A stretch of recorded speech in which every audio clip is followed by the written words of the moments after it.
സ്വയം ഓടിക്കുന്ന പീരങ്കികളുടെ എണ്ണത്തിൽ പാകിസ്ഥാന് മുൻതൂക്കമുണ്ടെങ്കിൽ വലിച്ചിഴച്ചു കൊണ്ടുപോകുന്ന പീരങ്കികളുടെ എണ്ണത്തിൽ ഇന്ത്യക്കാണ് മുൻതൂക്കം കൂടുതൽ. നേവി ഫ്ലീറ്റിന്റെ കരുത്തിലും ഇന്ത്യക്കാണ് മുൻതൂക്കം. ലോകത്ത് തന്നെ നേവി ഫ്ലീറ്റ് കരുത്തിന്റെ 6ാമതാണ് നമ്മൾ. പാകിസ്ഥാൻ 27ാം സ്ഥാനത്താണ്. ഇന്ത്യക്ക് 293 നേവി ഫ്ലീറ്റുകൾ ഉള്ളപ്പോൾ പാകിസ്ഥാന് കൈവശമുള്ളത് 121 എണ്ണം മാത്രമാണ്.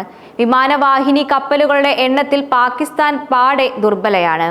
ഇന്ത്യയുടെ കൈവശം 2 വിമാനവാഹിനി കപ്പലുകൾ ഉള്ളപ്പോൾ പാകിസ്ഥാന് ഒരെണ്ണം പോലുമില്ല. അന്തർവാഹിനി കപ്പലുകളുടെ എണ്ണത്തിലും ഇന്ത്യക്കാണ് മുൻതൂക്കമുള്ളത്. ഇന്ത്യക്ക് 18 അന്തർവാഹികൾ ഉള്ളപ്പോൾ പാകിസ്ഥാന്റെ കൈവശമുള്ളത് 8 എണ്ണം മാത്രമാണ്. ഡിസ്ട്രോയർ ഫ്ലീറ്റുകളുടെ എണ്ണത്തിലും ഇന്ത്യയാണ് കരുത്താർജിച്ചിരിക്കുന്നത്. ഇന്ത്യയുടെ കൈവശം 13 ഡിസ്ട്രോയർ ഫ്ലീറ്റുകൾ ഉള്ളപ്പോൾ പാകിസ്ഥാന്റെ കൈവശം ഒരെണ്ണം പോലുമില്ല. യുദ്ധക്കപ്പലുകളുടെ എണ്ണത്തിലും ഇന്ത്യക്ക് തന്നെയാണ് മുൻതൂക്കം. ഇന്ത്യയുടെ കൈവശം 14 യുദ്ധക്കപ്പലുകൾ ഉള്ളപ്പോൾ പാകിസ്ഥാനുള്ളത് 9 എണ്ണം മാത്രമാണ്.